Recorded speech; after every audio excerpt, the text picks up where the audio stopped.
Salut, je suis ravie de te retrouver pour cette nouvelle célébration. Si jamais pour les enfants, il y a de nouveau la vidéo avec Corinne qui raconte une histoire, en tant que parent, je vous encourage à en parler après avec eux. Donc la vidéo ci-dessous est pour les enfants, peut-être après la louange, comme ça ils peuvent aussi vivre la louange avec nous. Alors bon culte à chacun et à tout à l'heure.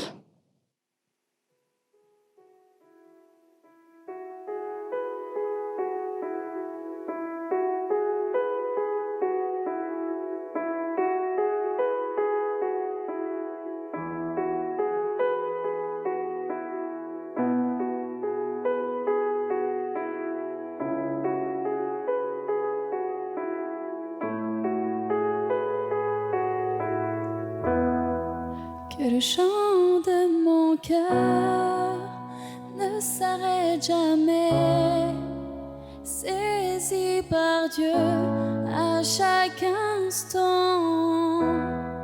Quand la tempête fait rage, la mélodie ne cesse pas, son intensité grandit. Rien ni personne ne peut m'empêcher d'élever ma voix.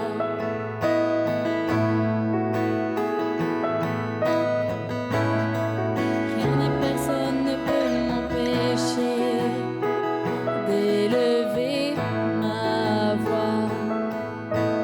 Oh, car tu es mon Dieu, oui tu es glorieux, je t'aime toi mon roi et ma vie, car tu es ma passion et je veux te chanter à jamais pour ta gloire. Que l'adoration de ma vie ne prenne pas fin, touché par le Père en tout temps. Quand tout s'effondre, le son se fait plus fort, il jaillira des profondeurs,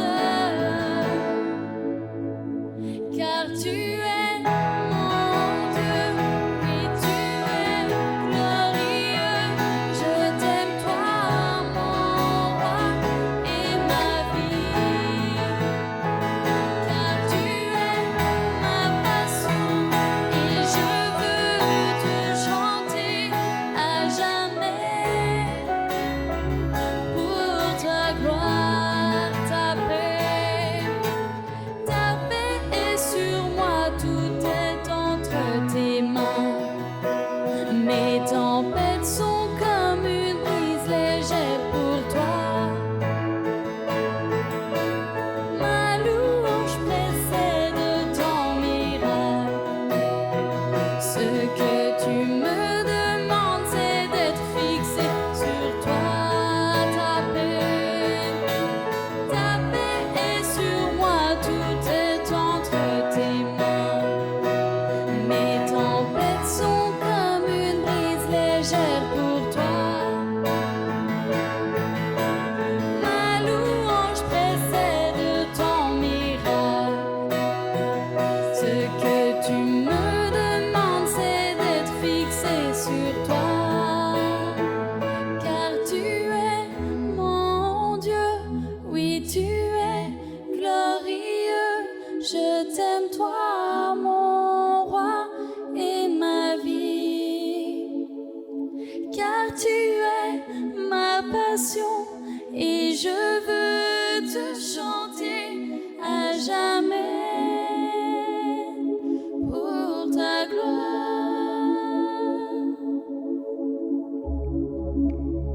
Et je vois la lumière dans les ténèbres, alors qu'elle fuit devant lui. J'entends dans les cieux un rugissement quand sa gloire nous envahit. J'entends le terre trembler là sous nos pieds, alors que les murs s'effondrent. Rien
Oui, Seigneur, rien ne peut nous séparer de toi. Et nous choisissons ce matin de nous centrer sur toi. Nous choisissons, Seigneur, de venir te rendre un culte. Nous nous positionnons ce matin, Seigneur. Rien ne peut nous séparer de ton amour pour nous. Rien ne peut nous séparer de toi.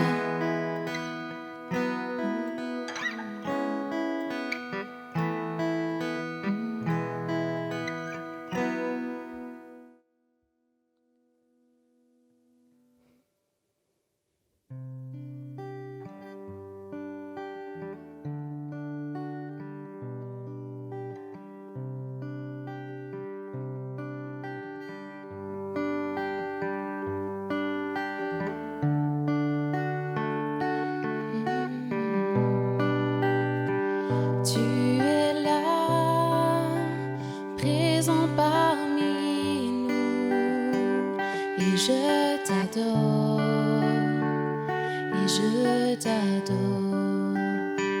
Tu es là, agissant parmi nous, et je t'adore, et je t'adore.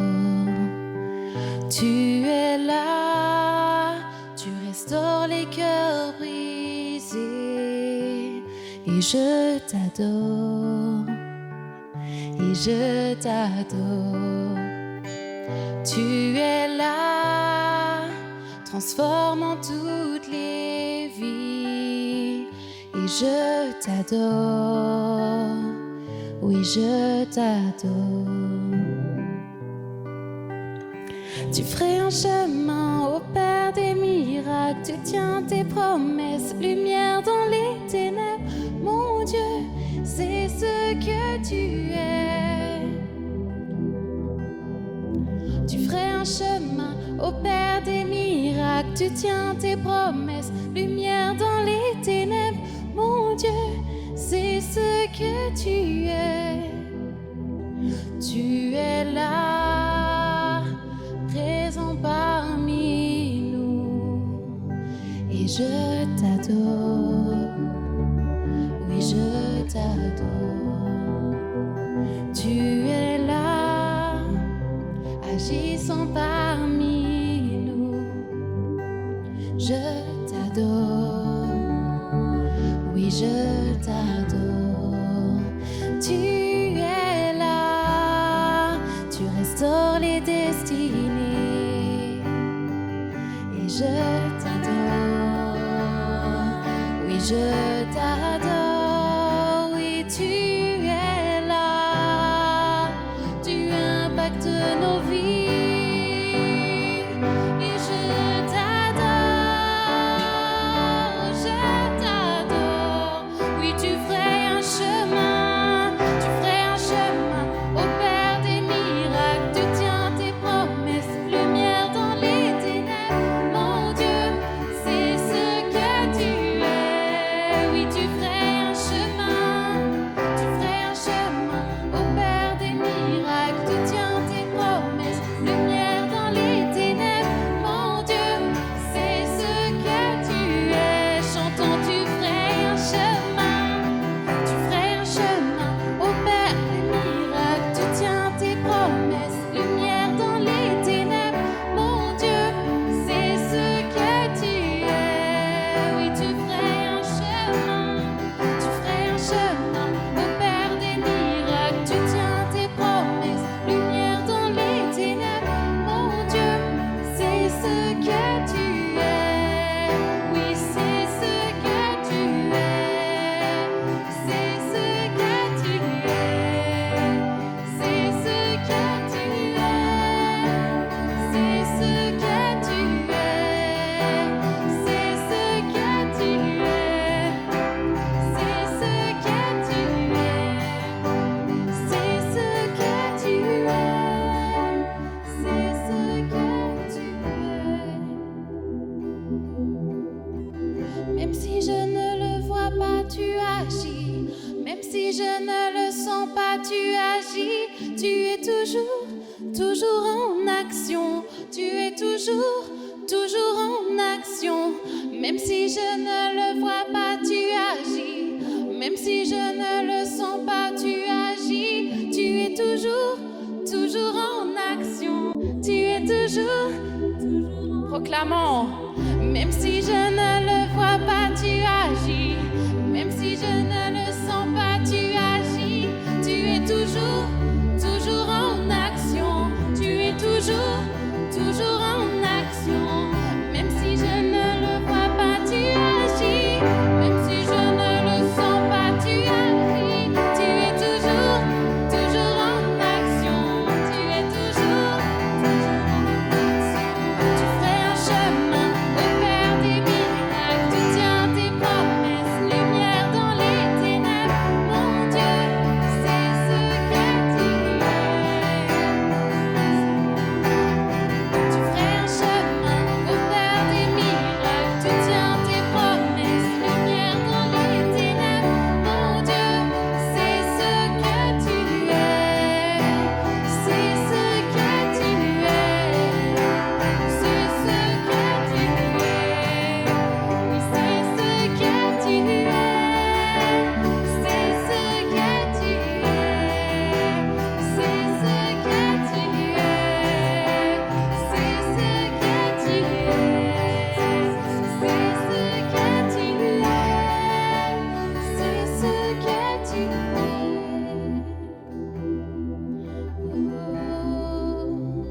Élevons nos voix pour l'adorer, pour qui il est, oui, notre Dieu de miracles. Oh, oui, nous te louons. C'est tout ce que tu es, Jésus.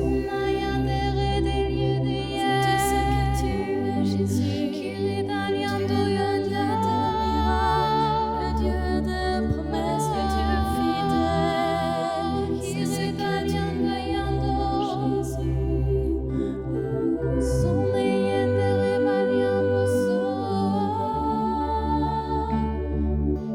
À toi toute notre louange, à toi toute notre louange, à toi toute notre louange, à toi toute notre louange, à toi toute notre louange.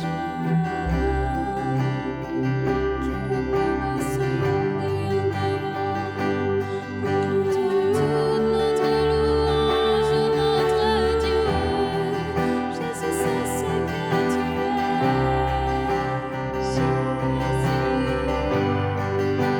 Jésus, c'est ce que tu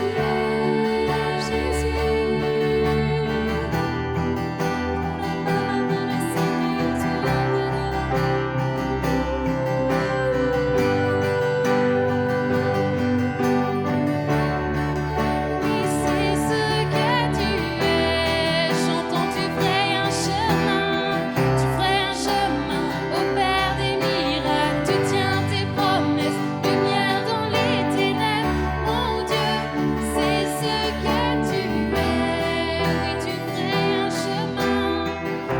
un chemin au Père des miracles. Tu tiens tes promesses, lumière dans les ténèbres. Mon Dieu, c'est ce que tu es.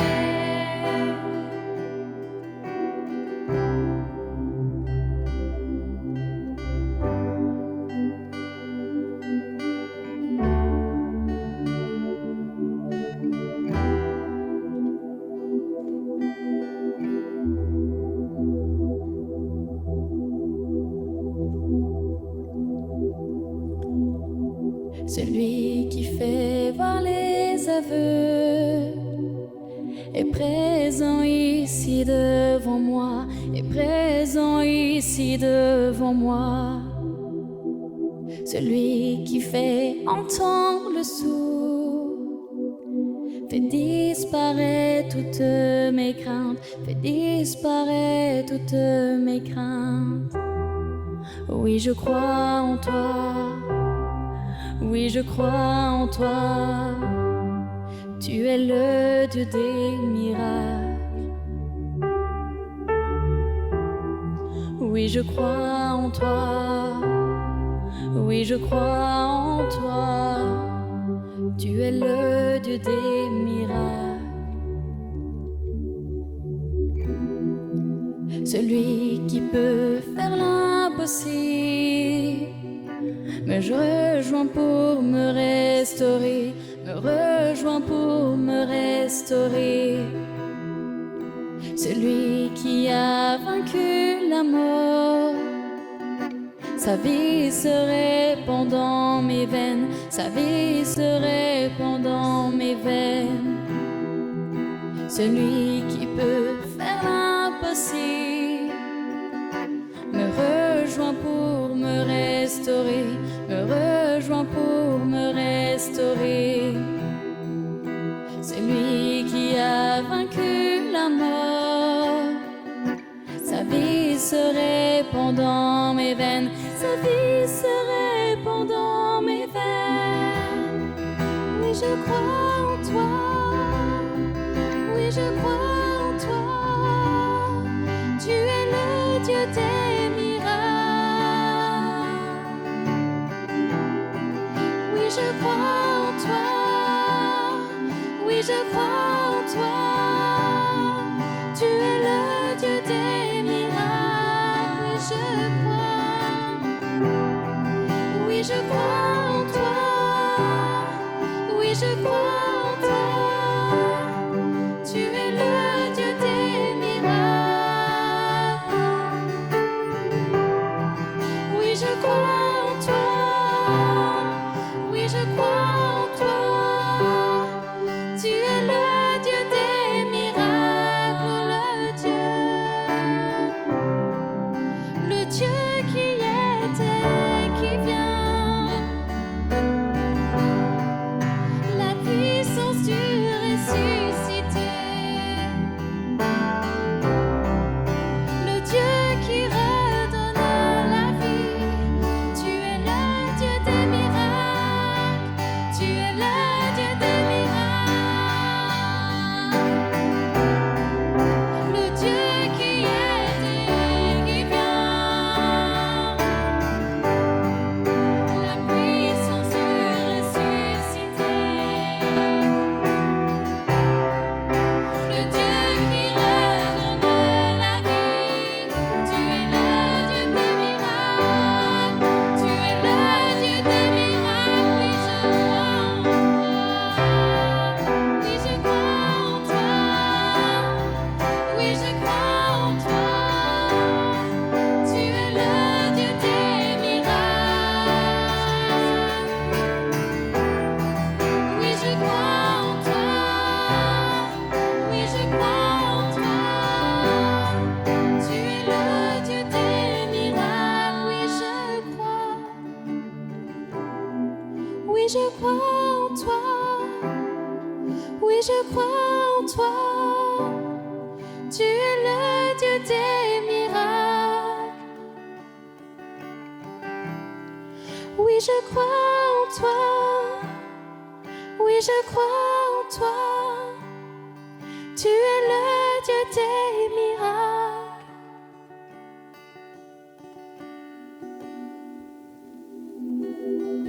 Il y a la puissance dans le nom de Jésus.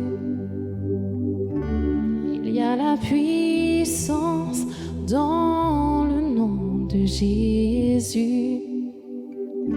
Il y a la puissance dans le nom de Jésus.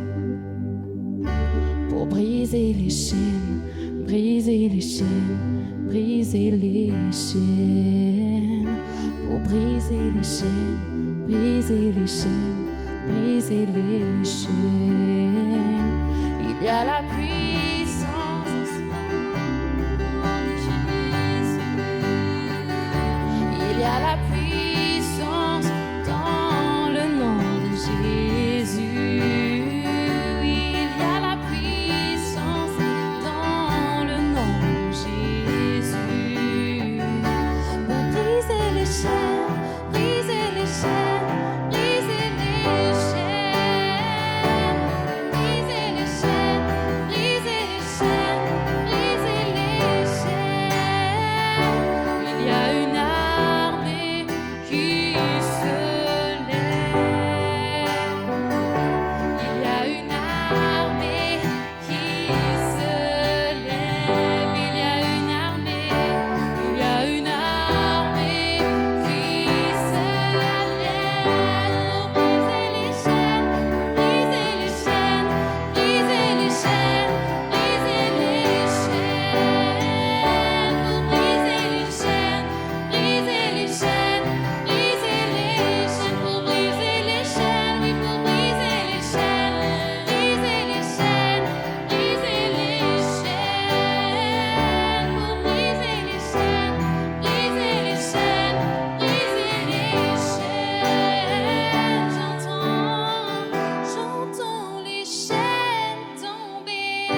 j'entends les chaînes tomber.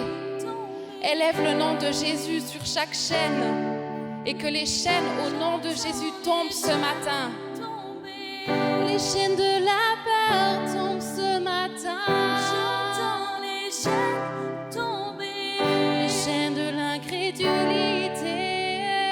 J'entends les chaînes tomber. Oui, J'entends les chaînes tomber. les chaînes de l'addiction tombent. J'entends les chaînes tomber. Les chaînes de la crainte. J'entends les chaînes tomber. Au nom de Jésus, au nom de Jésus. J'entends les chaînes tomber. Au nom de Jésus. J'entends les chaînes tomber. J'entends les chaînes tomber. J'entends les chaînes tomber. Il y a la puissance dans le nom de Jésus. Il y a la puissance dans le nom de Jésus. Il y a la puissance dans le nom de Jésus. Pour briser les chaînes, briser les chaînes, briser les chaînes. Pour briser les chaînes, briser les chaînes, briser les chaînes.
Pratiquement, vous avez la possibilité de faire votre offrande par Twint, comme cela s'affiche en ce moment sur votre écran, ou alors par versement bancaire en allant sur l'onglet Données de notre site internet église-mvmnt.ch.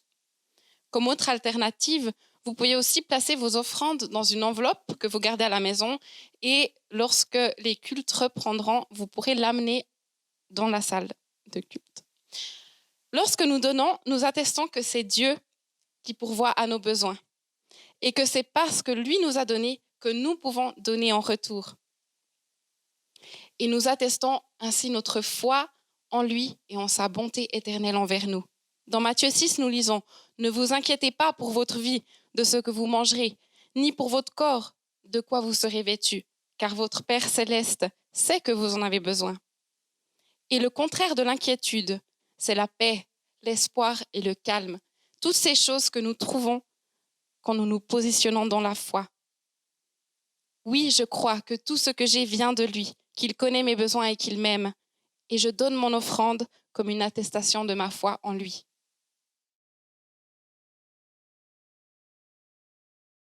Dimanche prochain, nous aurons l'honneur et la joie d'avoir Kevin Roulin qui va nous amener une prédication sur le thème tout en rapport avec Jésus. Comme je l'ai déjà dit la dernière fois, c'est un homme de foi, un homme de feu et un homme surtout d'encouragement. Donc soyez connectés dimanche prochain à 10h avec Kevin Roulin. Pour la boutique, si jamais elle est toujours ouverte, vous avez la possibilité de commander les EP et les sacs, je vais vous montrer maintenant, hop, sur la boutique, sur notre site internet. N'hésitez pas à commander et on vous les envoie par poste. Il y a la possibilité de payer par Twint ou par versement bancaire. Et pour ne rater aussi aucune info Pour les dernières nouvelles de l'Église, de comment ça se passe, vous pouvez soit aller regarder sur notre site internet ou inscrivez-vous sur Instagram et n'oubliez pas de vous abonner à notre chaîne YouTube. On compte sur vous. Voilà, j'en ai fini pour les annonces. On peut applaudir chez nous notre pasteur Eric qui nous amène la prédication. Ces moments que nous vivons sont révélateurs de ce qu'il y a au plus profond de nos vies, de nos cœurs et de nos pensées. Dans la pression des circonstances, les actions, les paroles qui ressortent de nous sont l'expression de ce qu'il y a au plus profond de nos vies. La pression va nous mettre à nu face aux circonstances et va permettre de faire jaillir de nous ce qu'il y a en nous. Si vous pressez, par exemple, un fruit, il va en ressortir du jus. Vous pressez une orange, il ressort bien évidemment du jus d'orange. Lorsque nos vies sont sous pression, ce qui ressort de nous est révélateur de nos valeurs les plus profondes, de ce que nous sommes en réalité. C'est révélateur de nos acquis. Il est très intéressant d'examiner la manière dont Jésus a réagi face aux différentes pressions qu'il a connues durant sa vie. Ce qui est ressorti de lui dans l'adversité a été l'expression de sa nature et de sa personne. La pression la plus ignoble a fait ressortir le meilleur de sa vie ainsi qu'une cohérence entre sa vie et son discours. Le moment le plus difficile auquel il a été confronté, c'est bien évidemment la croix, ce lieu où il a donné sa vie pour chacune d'entre nous, ce lieu où il a accepté de porter sur lui nos fautes, nos péchés, ce lieu où il a accepté d'être torturé physiquement, émotionnellement, spirituellement, pour que nous puissions recevoir la grâce et le pardon. Lorsqu'il a vécu cette pression de la croix et à la croix, ce qui est ressorti de lui, c'est tout d'abord un amour passionnant et passionné. C'est le pardon et la grâce qu'il a exprimé. Alors qu'il est en train d'agoniser, il va s'écrier « Mon Dieu, pourquoi m'as-tu abandonné ?» Mais il va aussi dire « Pardonne-leur car ils ne savent ce qu'ils font. » Dans ces moments, il va vivre une proximité avec son Père et un abandon auprès de son Père. C'est juste un petit peu avant la croix, lorsqu'il est dans le jardin de Gethsémane. Notre thème du mois, c'est tout en rapport avec Jésus. Alors j'aimerais que nous puissions nous arrêter sur un épisode de la vie de Jésus où il a été mis sous pression, un autre épisode que la croix. Et nous allons observer son attitude, sa réaction, ainsi pouvoir nous en inspirer dans nos réalités quotidiennes. Nous lisons dans l'évangile de Marc au chapitre 4 et à partir du verset 36. Après avoir renvoyé la foule, ils l'emmenèrent dans la barque où il se trouvait et il y avait aussi d'autres barques avec lui. Il s'éleva une forte bourrasque et les vagues se jetaient dans la barque au point qu'elle se remplissait déjà. Et lui, il dormait à la poupe sur le coussin. Ils le réveillèrent et lui dirent « Maître, tu ne te soucies pas de ce que nous périssons ?» Il se réveilla, menaça le vent et dit à la mer « Silence, tais-toi !» Le vent cessa et le calme se fit. Puis il leur dit « Pourquoi avez-vous tellement peur ? Comment n'avez-vous pas la foi ?» Ils furent saisis d'une grande crainte et se dirent les uns aux autres « Quel est donc celui-ci ? Car même le vent et la mer lui obéissent. » Jésus dans cette barque. Verset 38, il dormait à la poupe sur le coussin. Il est dans un profond sommeil. Jésus n'a pas le sommeil léger. Quand il dort, il dort. Même la tempête ne le réveille pas. Il faut comprendre que les foules l'ont pressé auparavant. Il a dû donner tout ce qu'il avait, il a dû se donner à plein, et là, il est vraiment fatigué dans cette barque. Il a besoin de dormir, de se reposer. C'est nécessaire d'avoir un repos réparateur pour lui à ce moment-là, dans son humanité. Il dort paisiblement, il est confiant dans l'aptitude de ses disciples. Il est avec des hommes, plusieurs sont aguerris dans la pêche et la navigation. Lui, il est charpentier de formation, il n'est pas marin. Sur le plan humain, une partie de ses disciples ont une meilleure connaissance de lui, de la navigation, donc il s'en remet à eux. Ce sont eux les spécialistes et ils se reposent profondément. Un petit peu comme quand vous êtes en voiture, si vous êtes passager et que vous êtes fatigué pour un long trajet, vous allez tranquillement vous reposer. Mais vous allez pouvoir vous reposer dans la mesure où vous êtes en sécurité avec la personne qui conduit. Si la personne qui conduit se colle aux autres voitures sur l'autoroute, ou si elle est sans cesse sur son portable, ou si quand elle parle avec vous, elle vous regarde sans arrêt, sans regarder la route, vous allez avoir de la peine à vous reposer, parce que là, vous allez être un peu angoissé du style de conduite. Jésus est là. Il se repose parce qu'il a confiance dans ses disciples. Il sait que ce sont des personnes sérieuses, donc il est à l'aise et tranquille. Jésus a une assurance qui est inébranlable. La situation est critique. Une tempête s'est levée et pour dormir paisiblement dans de telles circonstances, il faut vraiment avoir une assurance exceptionnelle, ou alors ne pas voir le danger, être dans le déni et être inconscient. Le déni, c'est une peur d'affronter certaines circonstances, ne pas prendre en compte les réalités. On ignore une partie de la réalité qui peut nous être trop dure, pourtant celle-ci va nous rattraper. C'est parfois dans la maladie, dans le deuil, dans certaines difficultés que l'on peut traverser, on peut être dans le déni. Jésus va nous enseigner la foi, mais jamais à vivre dans le déni des réalités. Nous devons veiller à ce qu'une certaine foi, certaines proclamations de foi, certains comportements dans notre foi de chrétien ne prennent pas leurs racines dans un refus de se confronter à des réalités de la vie difficiles, dans un refus de confronter des réalités de la vie dans lesquelles Dieu nous amène et dans lesquelles Dieu ne nous demande pas de fuir, mais de les affronter. La foi n'est pas un déni. Et Jésus n'est pas dans le déni, mais dans une assurance sérieuse. Il est totalement serein et dans la paix. Il n'a aucun trouble. Il est juste tranquille. La pression du péril, de la tempête est là et ce qui ressort de lui dans cette épreuve doit nous inspirer, tout en rapport avec Jésus. Notre vie est en lien avec son attitude.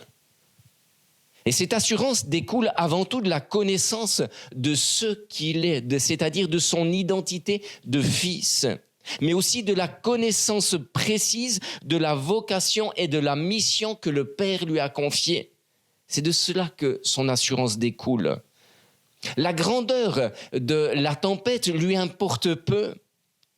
L'origine même de cette tempête lui importe peu. Ça n'a pas d'importance pour lui, ce côté-là. Pour sa part, ce qui est important, c'est vraiment de savoir, de connaître ce qu'il est pour son Père et la mission que le Père lui a confiée. Et la grandeur de la tempête n'a pas d'incidence. Il ne cherche pas les causes aussi de cette tempête, il ne voit pas une théorie complotiste contre lui, pourtant spirituellement il devait y avoir quelque chose derrière. Il ne s'agite pas en fonction des éléments, mais uniquement en fonction de la direction que le Père lui a donnée pour sa vie. Il va intervenir de façon appropriée en fonction de ce qu'il est et de l'autorité qu'il a reçue de son Père. Pour nos propres vies, ce texte doit nous enseigner dans nos fondations, sur nos fondations profondes, ce qui est véritablement enraciné en nous. Ce qui ressort de nos vies quand le danger, la pression est là. L'important n'étant pas de réagir de façon parfaite, mais de toujours progresser en fonction de nos circonstances et d'apprendre. Nous devons être animés de deux certitudes. Elles doivent être enracinées dans nos vies. La première, c'est notre identité. Savoir ce que nous sommes en lui. Savoir la valeur que nous avons pour lui. La valeur et le prix que nous avons pour sa vie. Nous sommes devenus fils et filles par adoption. Choisis, aimés par lui de toute éternité. La valeur que tu as à ses yeux est tellement grande, tellement importante. C'est la valeur du don de la vie de Jésus sur la croix, c'est la valeur du Fils unique. Donc, cette valeur pour nous, pour toi, est essentielle. Elle te donne de l'assurance. La seconde chose, c'est la mission. La mission ou la raison pour laquelle tu existes, ta destinée, ton appel. Connaître ta mission, ta destinée permet aussi de connaître certaines saisons de ta vie. Tu sais pourquoi Dieu t'a établi. Tu en connais les raisons, tu en connais la mission. Et tu sais que tant que tu n'es pas allé au bout de ce que Dieu t'a demandé, de ce que Dieu a implanté dans ton cœur, tu peux rester tranquille parce que ce n'est pas encore le temps pour toi que la tempête te fasse couler. Ton temps n'est pas terminé, même si la tempête est là, parce que tu connais la mission qu'il t'a adressée. Cela te permet de rester serein, de rester paisible dans ces moments d'incertitude, soit que tu traverses aujourd'hui, soit que nos nations traversent en ce moment et qui sont fort compliquées. Deuxièmement, les disciples. Leur attitude là-dedans. Plusieurs sont des pêcheurs, des hommes de métier, ils connaissent le risque qu'ils courent à ce moment-là quand la tempête se lève et leur réaction de peur est légitime, humainement normale dans cette circonstance. Ils réagissent en fonction de la violence de cette tempête. La tempête que traversent nos nations actuellement est vraiment violente, il est vrai. Leur regard, leur foi et leurs décisions sont orientés par cette tempête qui s'est levée et menace leur vie. Le résultat va être immédiat. Ils s'entraînent mutuellement dans la peur. Cela va s'enchaîner dans leur discussion. Ils sont ensemble sur cette barque, tous serrés les uns les autres. Ils ne tiennent pas les normes de sécurité prévues, des 2 mètres imposées. Et ils sont ensemble et vont nourrir une panique, une peur et l'amplifier ensemble. La peur amène la peur. La peur amène la peur et elle amène tout un climat d'angoisse, une ambiance, une atmosphère électrique de méfiance. La peur est une contagion qui engendre le chaos. Et dans ces temps que nous vivons, nos autorités politiques, sanitaires doivent gérer avec panache ce qui se passe et ce n'est pas simple du tout pour eux. Et notre rôle est vraiment de prier, de les soutenir, d'avoir de la bienveillance et de l'humilité à leur égard. La foi amène la foi.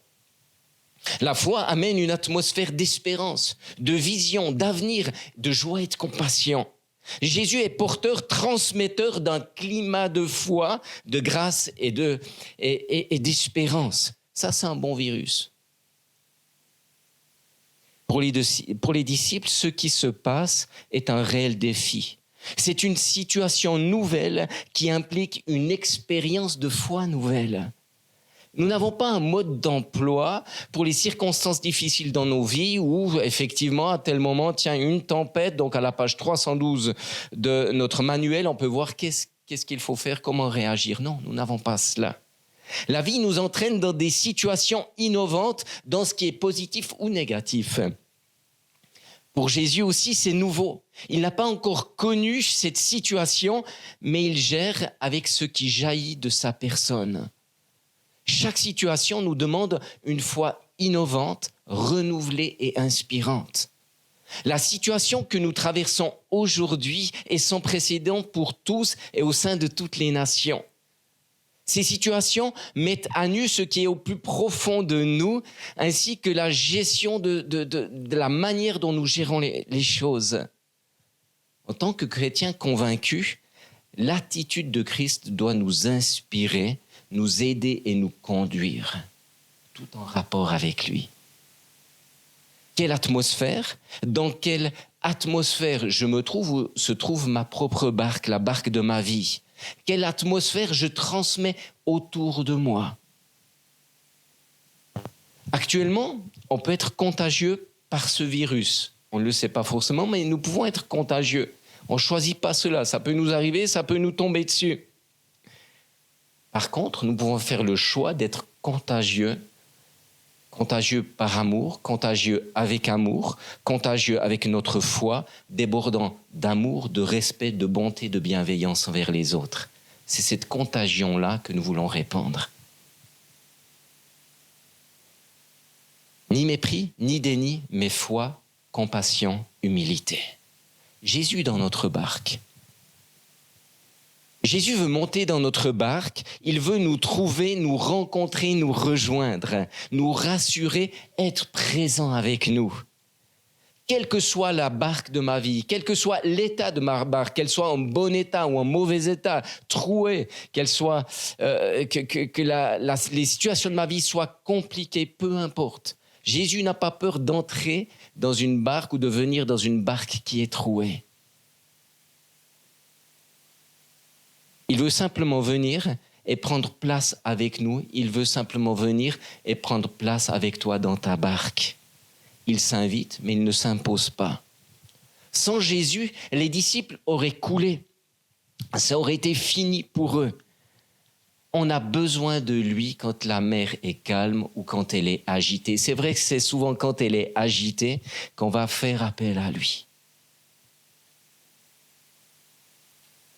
Mais quand j'invite Jésus dans ma barque, sa présence va changer et change le climat, l'atmosphère de ma vie, l'atmosphère de ma famille, l'atmosphère de mon entourage. Tu passes de la peur à la sécurité, de la panique à la paix. La tempête qui s'est levée contre toi peut te faire peur, mais lui sait l'apaiser, la calmer et l'arrêter.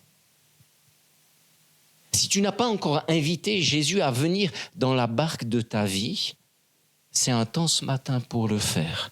C'est un temps aujourd'hui pour le faire. Alors que nous sommes un peu confinés dans nos maisons, dans nos salons, c'est l'occasion idéale d'inviter Jésus dans la barque de nos vies. Et si on l'a laissé un petit peu s'endormir dans notre vie, c'est le temps de le réveiller et de dire « Mais secours-nous, viens et prends ta place dans ma vie, prends ta place dans ma maison. » Tu es là devant ton écran. Je veux vraiment t'inviter à le vivre et à le faire. Les disciples, parce qu'ils avaient Jésus dans la barque, ça leur a sauvé la vie. Jésus dans ta barque change le climat, l'atmosphère et change ta vie. Je conclurai avec un dernier point. Quand Jésus dort, dans son humanité, Jésus a besoin de sommeil. Là, il est vraiment fatigué. Il a besoin que ses disciples gèrent. Dans notre parcours de vie, on se demande parfois si Jésus ne dort pas. Quand on ne le voit pas répondre, quand on ne le voit pas agir, quand on ne voit pas son intervention sur nos vies dans certaines circonstances, on a l'impression qu'il dort ou qu'il ne répond pas et qu'il n'agit pas.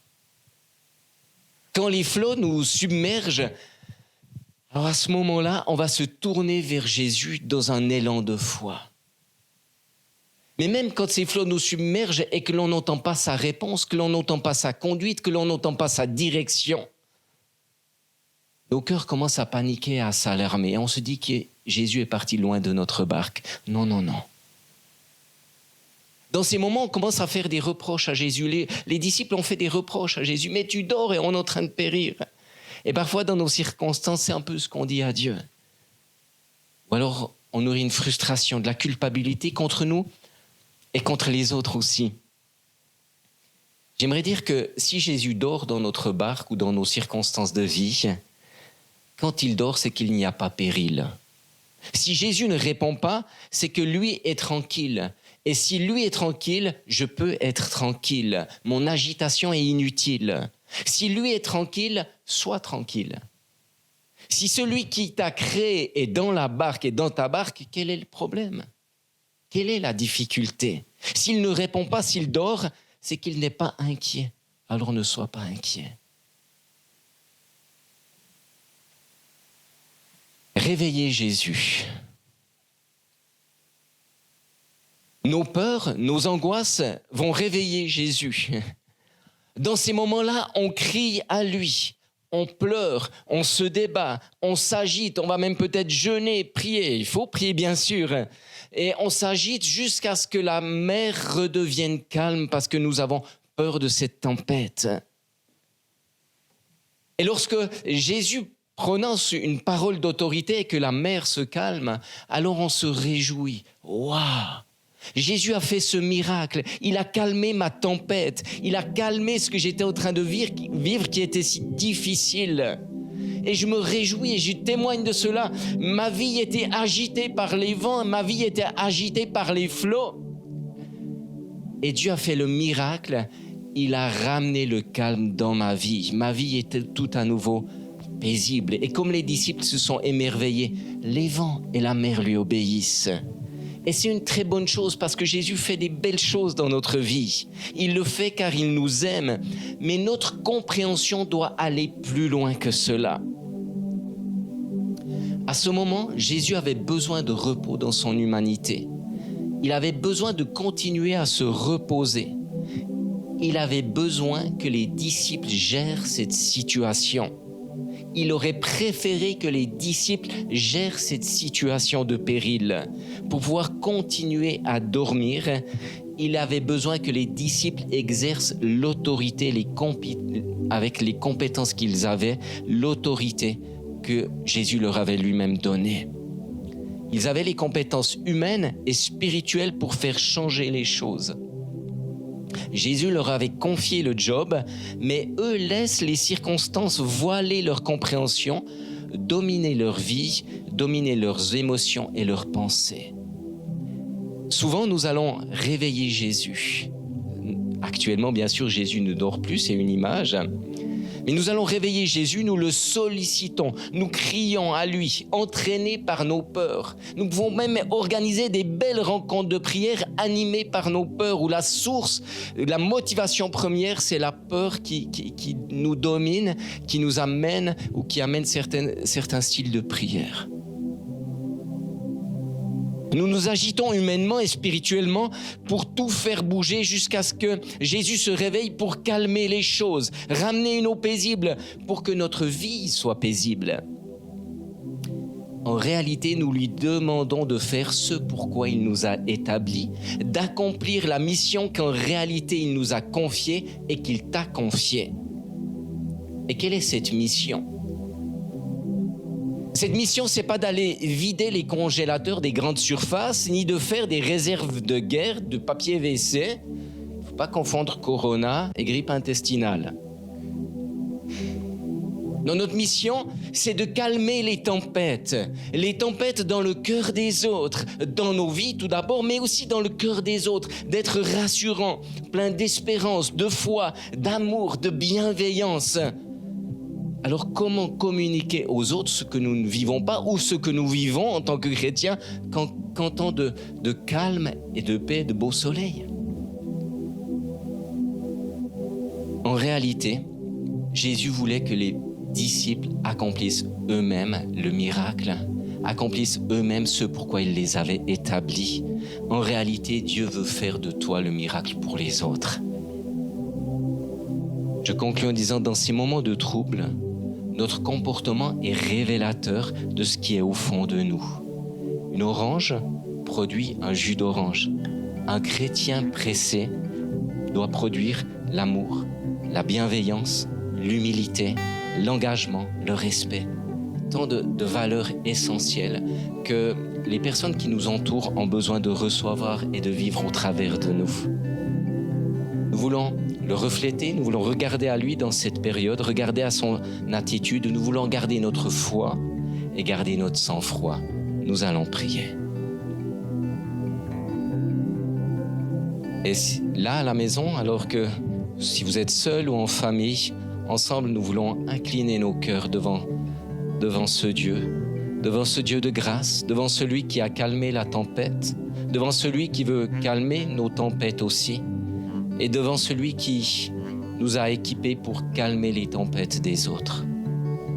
Seigneur, nous nous remettons à toi dans nos circonstances actuelles, dans les circonstances actuelles au sein des nations, mais dans chacune de nos vies, dans chacune de nos familles. Nous nous remettons à toi et nous sommes pleins d'assurance et de confiance parce que tu es dans notre barque. Seigneur, non seulement tu veux apaiser nos cœurs, mais tu nous établis pour apaiser le cœur de ceux et celles qui nous entourent. Seigneur, nous ne voulons pas être agités, nous voulons simplement recevoir de toi et vivre en toi plein de confiance et d'assurance. Merci de poser ta main sur chaque famille, sur chaque personne, sur chaque situation. Là où la tempête s'est levée, Seigneur, de poser ta paix et ton calme.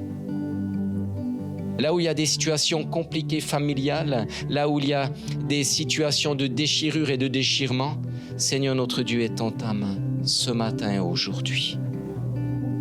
Là où des barques familiales sont en train de couler, soit tu poses ta main et Seigneur, tu calmes cette tempête qui vient agiter certaines familles pour les faire couler, pour les séparer et les diviser.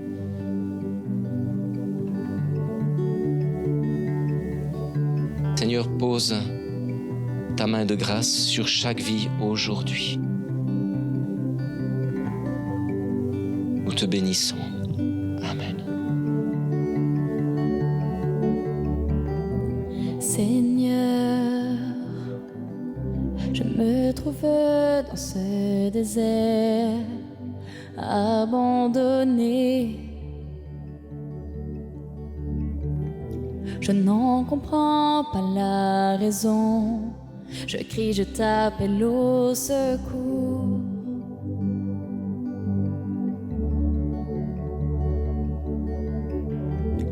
Cet endroit de solitude est inondé de toutes mes larmes.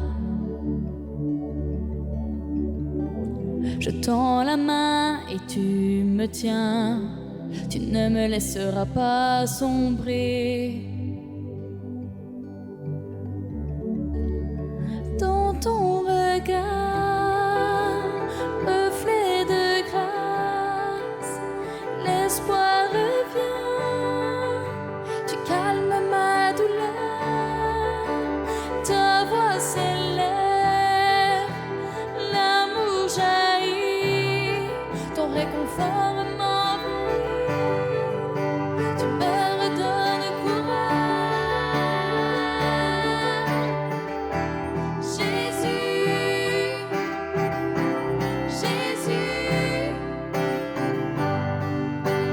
chaque jour tu es ma source de vie. Jésus, Jésus, chaque jour tu es ma source de vie. Par la foi, je verrai fleurir ta justice. Tes promesses sont parfaites. Ta parole abonde dans mon cœur, le remplissant d'une joie profonde.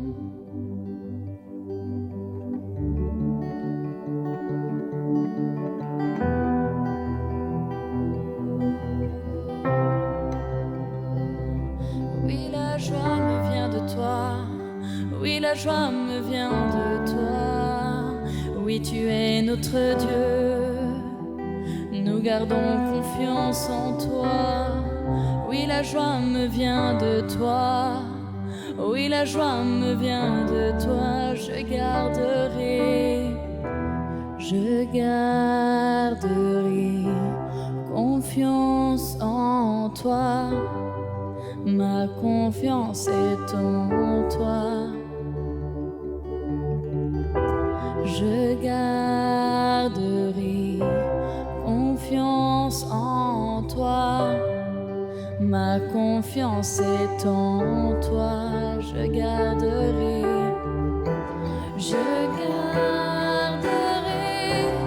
confiance en toi. Ma confiance est en toi.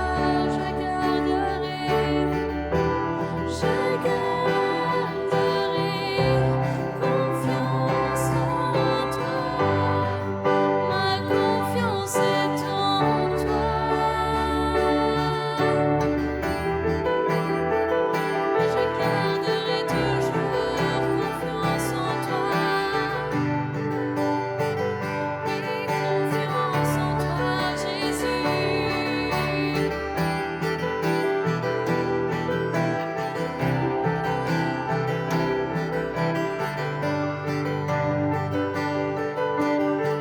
Proclamons, je garderai confiance en toi. ma confiance est en toi. Je garderai confiance en toi, ma confiance est en toi.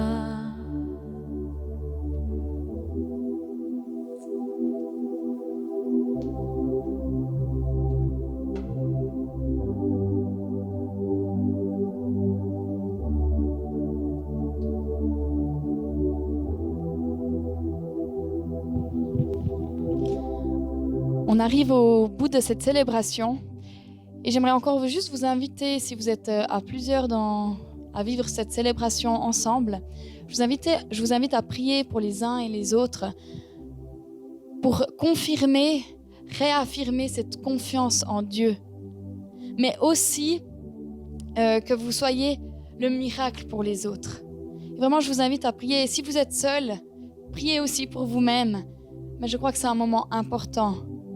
Pendant que Lydie reprend « Je garderai confiance en toi », vraiment, je vous invite à prendre ce temps ensemble et prier pour ça.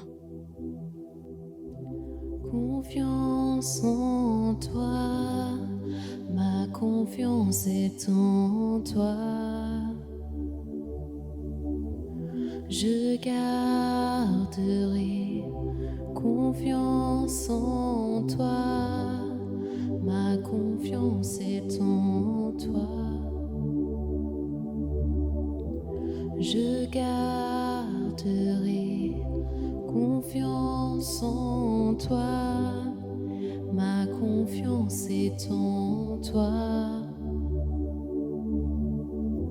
Je garderai confiance en toi, ma confiance est en toi. Si vous avez des besoins de prière, n'hésitez pas à nous contacter, que ce soit par téléphone ou par le mail de l'église. N'hésitez pas. Et puis je vous souhaite à tous un bon dimanche et à la semaine prochaine.